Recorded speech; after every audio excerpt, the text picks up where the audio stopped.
DCL's first ever virtual World Championship has raised the stakes and pushed the pilots to new heights. Most teams have been completely rebuilt, bringing even closer competition around breathtaking new tracks. At the first race weekend in Vaduz, Quad Force One made a stunning return to form, reaching both grand finals with defending champions X-Blades. In the first on Saturday, the British team overturned the Americans' early lead, with four-time champion Luke Bannister and 14-year-old Ashton Gamble reeling off 4 heat wins for a famous 9-7 victory. Both teams were equally unstoppable on their way to another showdown in race 2. X-Blades led 5-2 at the changeover and was still ahead with 1 heat remaining, until Pavel Leszak and Colby Katola forced a dramatic 1-2 finish to tie the final at 7-all. Quad Force One took the win because they'd qualified faster. Yes! Oh! Oh! Yeah! Let's fucking go! We've never beaten them in a final. You know, we've always come so close. I think in 2018, we made it to 9 out of 13 finals and shared the majority of those with X-Blades. And I couldn't be any more proud of how it's going this year. At the next event in Proptown, USA, Apex stepped up and took the fight to the champions in 2 more thrilling finals. On Saturday, they were tied at 6-all. The final heat of the day would decide the winner, and Gamble lived up to his name. Gamble or Holden go for the finish gate!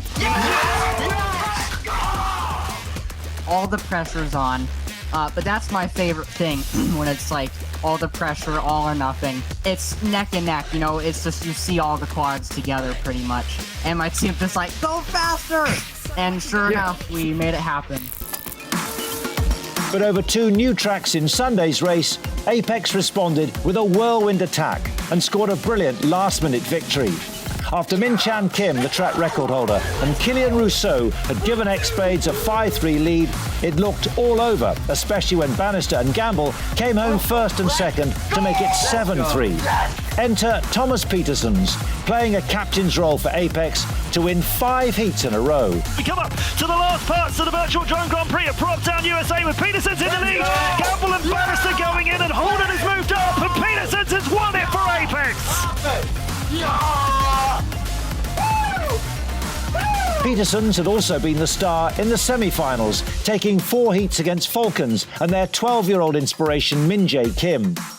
It meant that both Apex and Quad Force One were just 70 points behind the leaders X-Blades at the season's midpoint. But at the third event in W-Town by the Great Wall of China, the champions looked to have found a new level after bringing in 12-year-old Alex Zamora for Bannister. Go! Let's go! Let's go! In the semi-finals in Saturday's race, they crushed Quad Force One 16-2. And then in the grand final, they completely overpowered their other key rivals, Apex, 17-1. This is disastrous for Apex. It was an unprecedented show of strength, which made Sunday's race seem a formality for X-Blades. Typically, they reach the final, like they've done at every location so far in 2020. Way too strong for Falcons in the semi-finals. Quad Force One joined them as they won their semi against Apex, still clearly suffering from Saturday's brutal defeat. But in the grand final, the form book was turned on its head. The American team captain Alex Campbell and 14-year-old Silas Aaron won 4 of their 6 heats. To lead at the pilot changeover, and although Zamora and Gamble closed the gap to 6-5, Leszak won 3 heats in a row to close out a dramatic 10-7 victory. Zamora's got the lead. Gamble's up in a third. Katola is out of the picture in this one. Leszak, though, is right in the middle of it. And Zamora, no. That has given the lead to Leszak. And with this, Quad Force One are going to be the champions of today. Yes!